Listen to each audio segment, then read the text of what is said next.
trying to talk about every year. I hope you enjoyed it.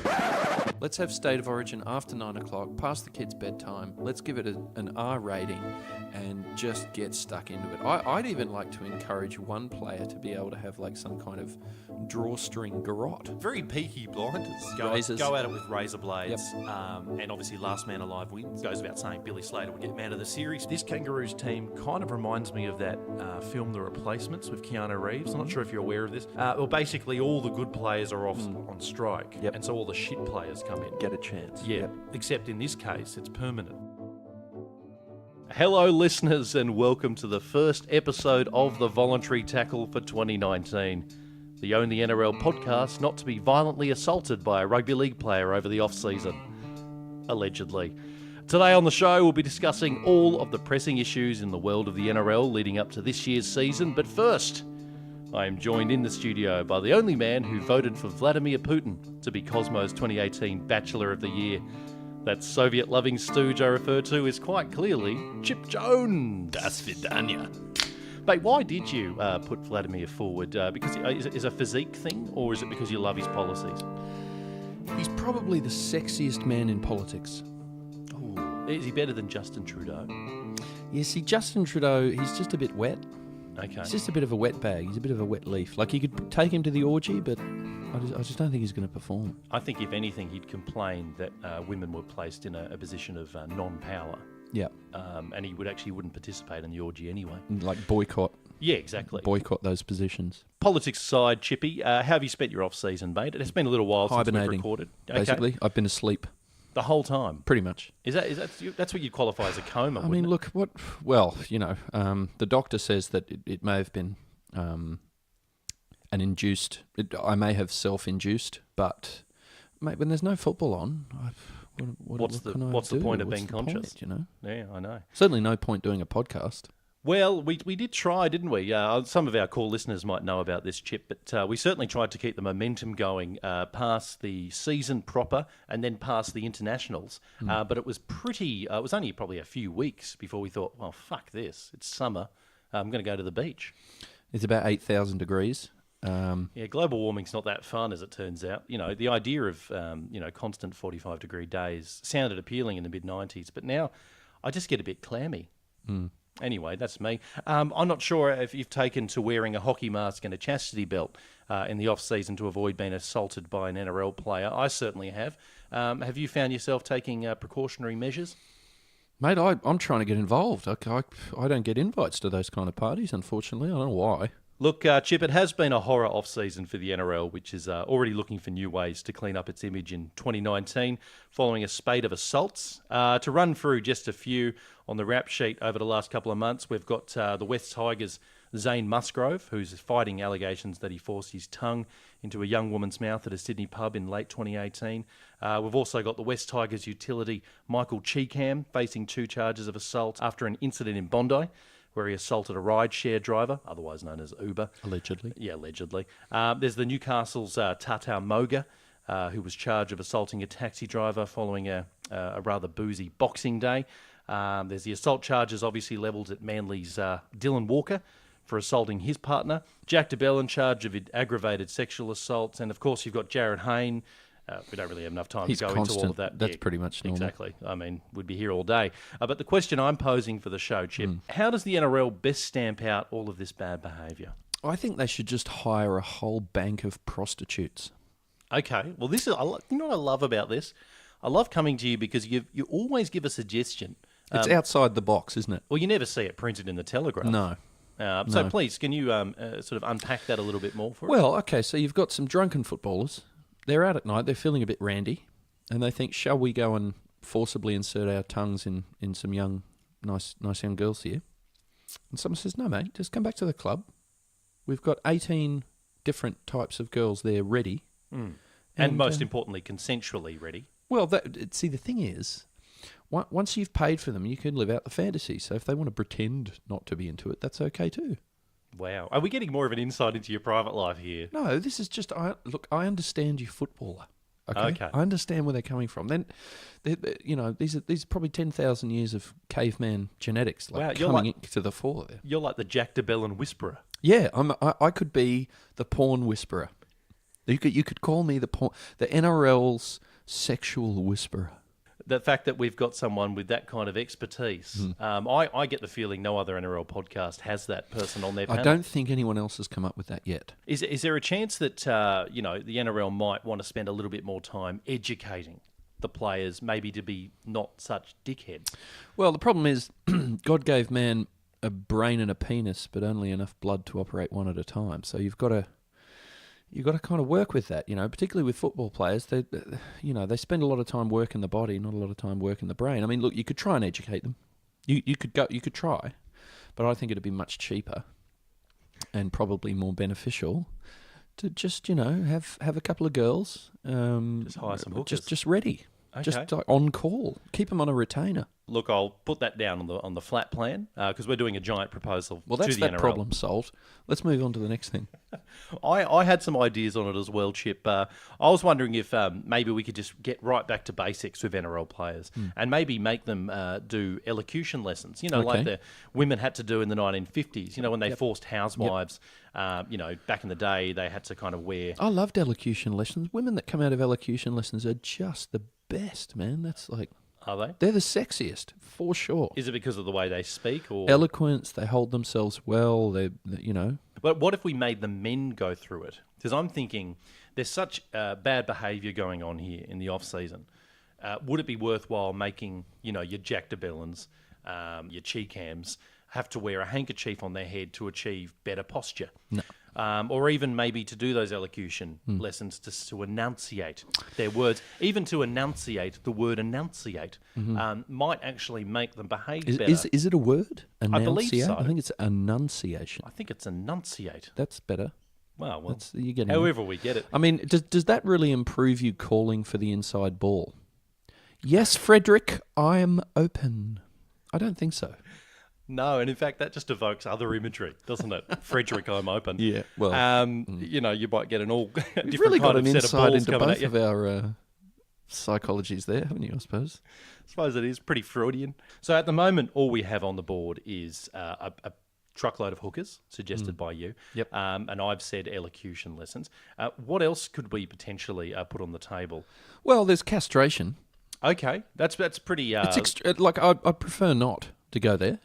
It's a road. It's a road you wouldn't want to travel down. You might say, look, if you're not going to go for the elocution lessons and you're not going to go for the paid whores, well, if you keep going down the road and causing the NRL, loss of income, lose your knackers. we're going to cut your balls off. Right. We're going to cut you off at the balls. Would it be the case if you cut off people's testicles that they wouldn't be as good an NRL player from there on in because they'd lose that mongrel? I'm not sure. I think you could probably hang the sack at the try line, encourage them to try and get their balls maybe back. reattach. Oh, so this isn't a Reattach. Permanent thing. This is like a temporary suspension Maybe of we balls. could keep them on ice. Would they have to run Maybe the they length? could do one ball per season. Like if you have a good season, you get one back. You can lance it, or you can Armstrong. Okay. I thought you meant lance the Lance balls. the ball. Like you would a boil. No, I thought that's... no. I thought I'd better elaborate slightly on that one. It sounded counterintuitive. Okay, cool. So it's not about racing to the balls that get destroyed the moment you get them.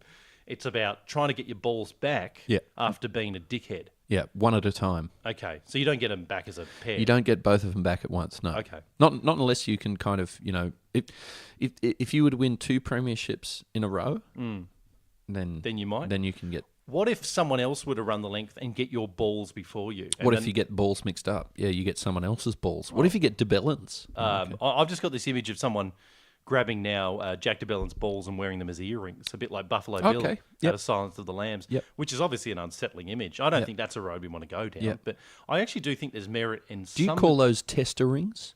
I don't, just because I've never had to actually confront their reality before. I will from now on, obviously. Or iracles. Okay. Mate, you're unbelievable when it comes to new vernaculars. I'm amazing. You are. It It actually sort of suggests that maybe you've given it some forethought, but we won't go there. No, it's for... Oh, I see. Yeah, thank you. Yeah. Look, ironically, Chip, I don't know if you've read about this, but Cameron Smith actually come out and called for players to show better behaviour. Now, this is Cameron Smith you're talking about. Exactly. Now, you know you've had to do something pretty ordinary in the off-season when Cameron Smith is calling for people to start playing by the rules. Chippy, should NRL players who behave badly, should they be made to bat in the middle order for Australia, just to see what real suffering is like? That might set them straight. I'm not sure if you'd agree with that or not, although it probably should be said it might backfire because they'd probably play better than the established cricket players. But there might be something in that. Should we potentially transfer them over to other sports? MMA, perhaps. What about the suggestion that came out today? There was an SMH article that put on the table that teams should be docked points if a person, because the idea behind it being that the group shame, the guilt inflicted from the playing group would disincentivise anyone from acting out. The issue there is you're going to end up with coaches wanting to select players who are not as physically good at the game, but are conscientious, completely capable of doing the wrong thing off the field. You know, I think on the field and on the field are separate entities. And I don't think a lot of people have enough respect for what it means to go out onto the field, because you're putting your life and your body at pretty significant risk. Unfortunately, though, it seems women are putting their body at risk by meeting and greeting with NRL players in the off-season. Off-season is not on-season, though. Or on-field is not off-field. I mean, look, I'm all for the teams having gentleman lessons or elocution lessons for men, if you like, or some such thing. And I would like to think that my team is, holding themselves in good regard and behaving with some class and integrity, which I find very, I mean, as you know, I work very hard to be of high standing in the community. But you hardly flop your cock out at all anymore. Not anymore. No. No. I'd say it's only weekends now. Well, occasionally I'll have a binge, but generally speaking. Remember the old helicopter you used to do? Yeah. Yeah. Good, I mean, they were fun times. Yeah, good days.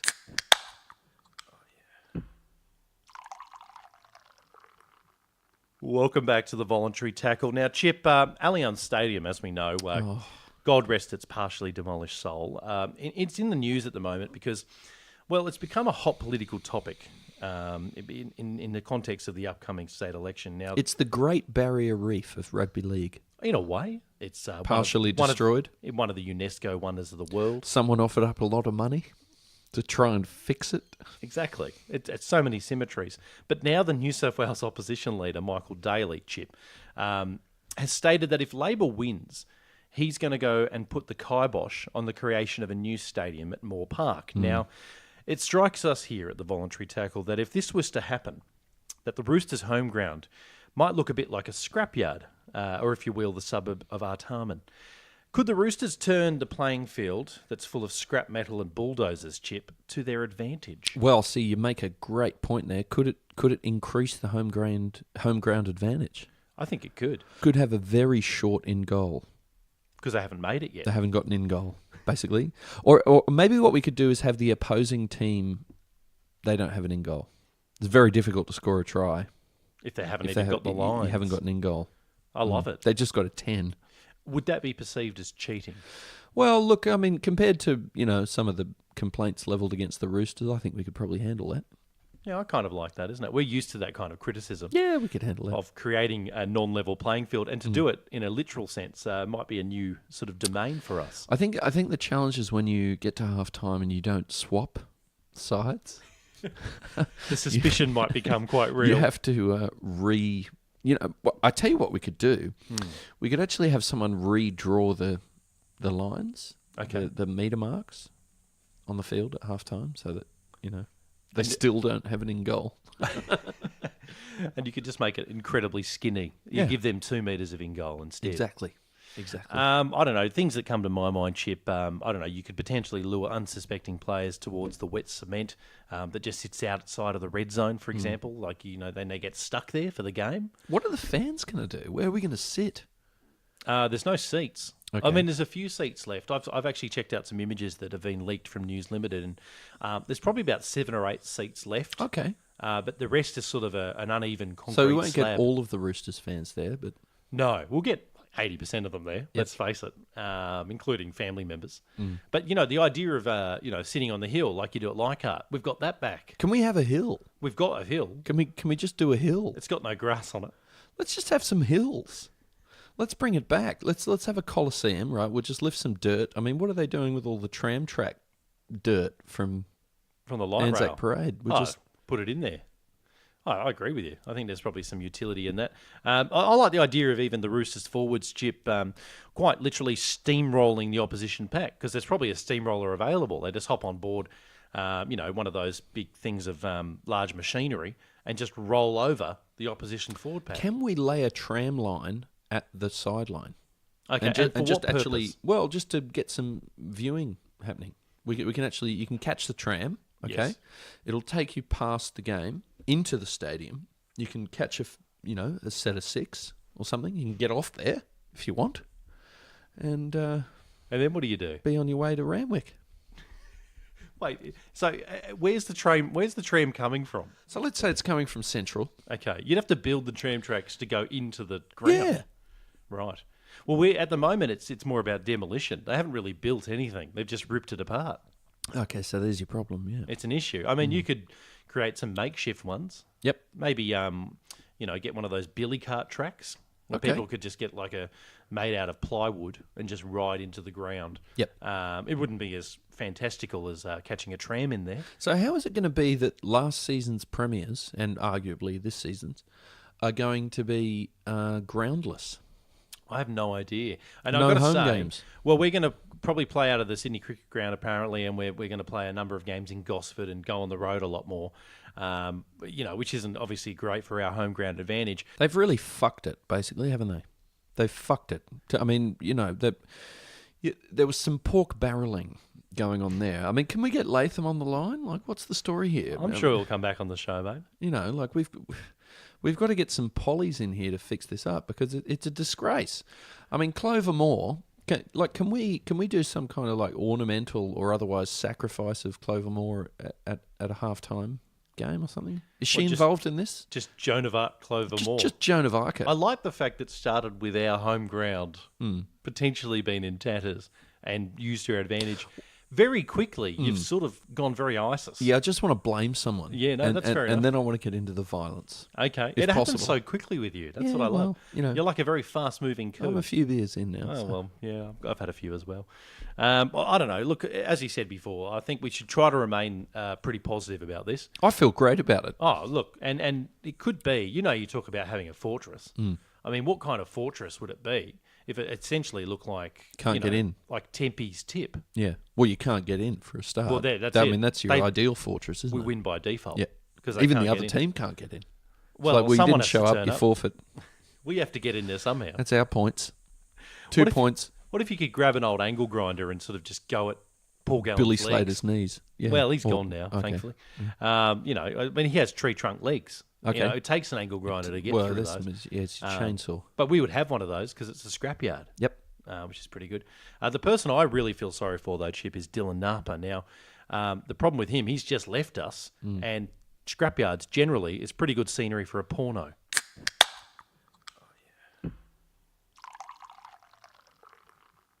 Now, arguably the club who has done it the toughest in this off-season is the Cronulla Sharks, Chip, because the men from Northies, they've had to go through a long list of illegalities this off-season. Do you want me to go through the list?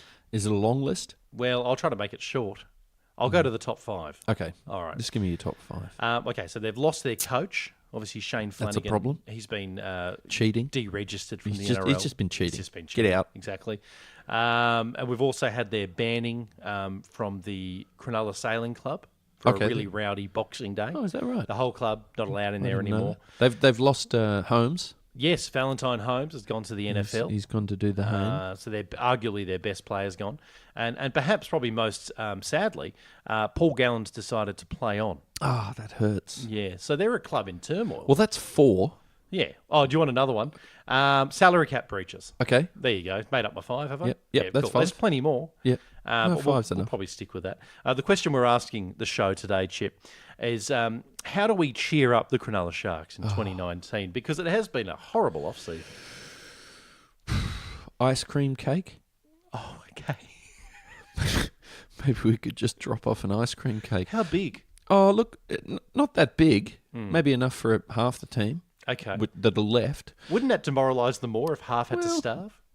And then perhaps you could just write, premiership winners and question mark for the date. Like you could have 2000, maybe you could go 20 question. Yeah. Or if you're feeling really nice, like 2000 and, 201 question mark. Okay. Which is pretty charitable because that's only one left. They're only going to win this year. They're not going to win. Yeah, So no. you'd probably go 202 what? Yeah, 200 question. Or 203 what, Yeah. to be more realistic. Yeah. And then that gives them that sort of sense of hope. Yeah, they could do it in 10 years. Yeah.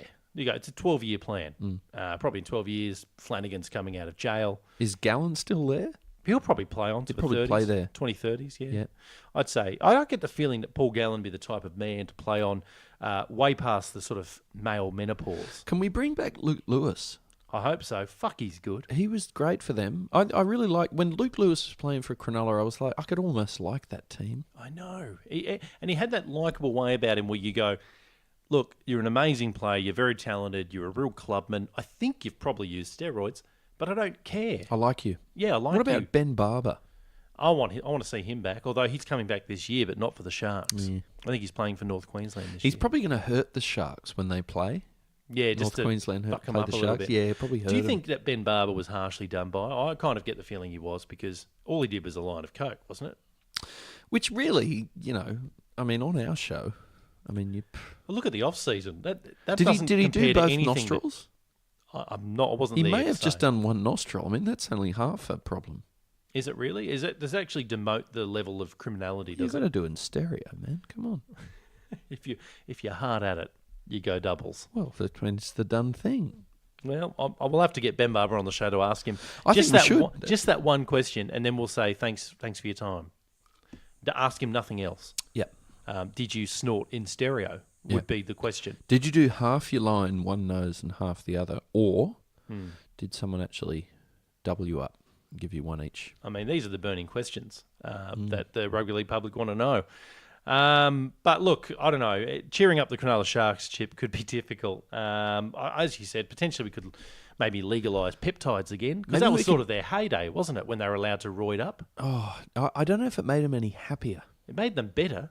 Yeah, but it probably increased the aggression and animosity levels. I think Maybe- you're right there. Maybe we could get them in like a clown, like a party clown.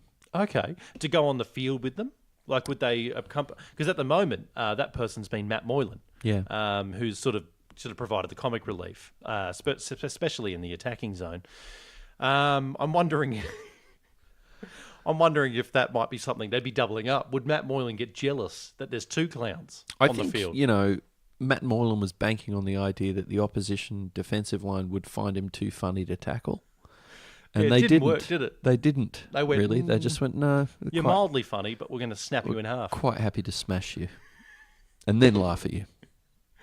I don't know. This is certainly from left field, Chip. But would it be a good idea to maybe bring back Andrew Eddinghausen? Because he was the one player that I remember from my childhood who was constantly affable and happy, and he never won a premiership, never went near one. But he was always a happy guy, made rep teams when he shouldn't. Yep.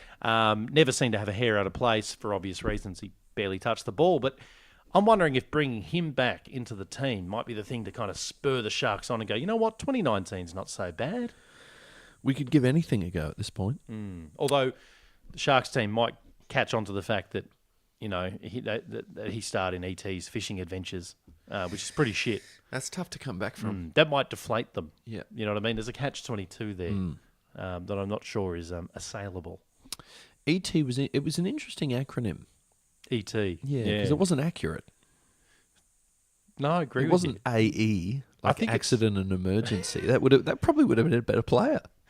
You're right there. I've never really stopped to think about that. But I get the feeling, and I'm just spitballing, that the reason that ET is the shortened version is because an Australian has no chance of pronouncing a German surname. Ettinghausen. Yeah, I think probably... It's Ettingshausen. It's got an Ettings. S. It's got an S in it. It does, yeah. Classic. Well, that was in the days before you could actually go off at the broadcasters for mispronouncing your name. But I think someone like Sterlo probably looked at that name and just went, ET is about as far as That's I'm all going to get we're with doing. that. Let's go with ET. And everyone, yep. As a side note, do you know what ET is short for? Extraterrestrial. No, he's got little legs, doesn't he?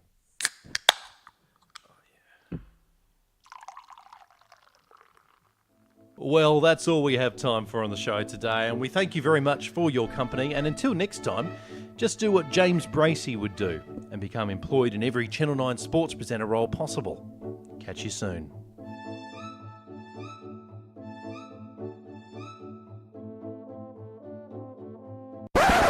I think it's probably the most important part of the show. I've really missed this. It's where this we get... particular part. It's really the only part of the show I enjoy.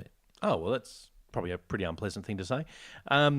It's where we get two mascots from NRL teams to play each other, and then in a very rough shot, scattershot manner, we kind of adjudicate between ourselves which mascot would win. Yes. Okay. So how are we going to determine this week who's playing who? Well, this week's an interesting one, Eamon, because this week we're going to do a grand final rematch between the Roosters and the Storm. Ooh. Can I kick off? Please do. Okay, great. So obviously the Storm being a weather event is always a little bit difficult because you kind of then have to kind of step into the world of meteorology. Yep. So when I've seen chickens in the rain, they've handled it pretty well. Yep. So the idea that a storm could defeat a chicken, I don't think that's very likely because they'd have to get struck by the lightning itself. It wasn't likely this year. It certainly wasn't likely this year, thankfully. Um, In fact, the rooster didn't even wear it. Was sort of hot and dry and balmy. It didn't even really get wet, No, the Rooster this year. it didn't even get sexually aroused. No. Which Which normally is a happens. shame because, for an NRL team Yeah, you kind of, especially in the off season. these days. So for me, I don't know if I'm just talking out of turn here, but I kind of get the feeling that the Rooster would just breeze through the Storm. Well, look, that's let's hopefully get a rerun of that this year. Unless you're talking some kind of cyclonic, maybe event. Okay, you're right. Let's play the Storm its dues and pretend it's a Category 5 Storm. Okay, so you've got your Category 5. You've got your Rooster out walking in some exposed field. It's wandered away from the farm. It's lost. It's gone for a pecking. It's Okay. gone for a peck. Right. How Out far does there. it need to travel to pick? Well, let's give the Storm every opportunity. Okay, here. so it's gone miles from he- home. He's a long way from home. Okay, he's got no grain to He's got eat. no grain, no friends. Okay, and is he surrounded by foxes, or is that adding a variable we don't need to add? That could be the Tasmanian team Okay. that may come along at some point. We'll leave the foxes Or out the of it. Western Australian foxes. All right, so we've got a Rooster miles from nowhere, hitchhiking. Yep. Category 5 Storm He's got sitting. his hooked talon out, Yep. like backwards, trying to flag down he's some slung truck his driver. very small sack of seed on a stick over its sort of feathery shoulder. It's looking to travel across the country. Suddenly, an electrical storm of fucking motherfucking proportions. Category 8. Yeah. Rolls It's not in. even on the fucking grid. Yeah, it's beyond category. Okay. Does it survive? Can it hail down that trucker in time? So, he's got his knapsack slung over on a stick. Yep. And he's "Buckark, can I get a lift? Yeah. Buckark?" Would you pick up a chicken if it was hitchhiking? Oh, look, I probably would. Yeah. Would you eat it or would it survive the journey? That depends on the conversation. Okay.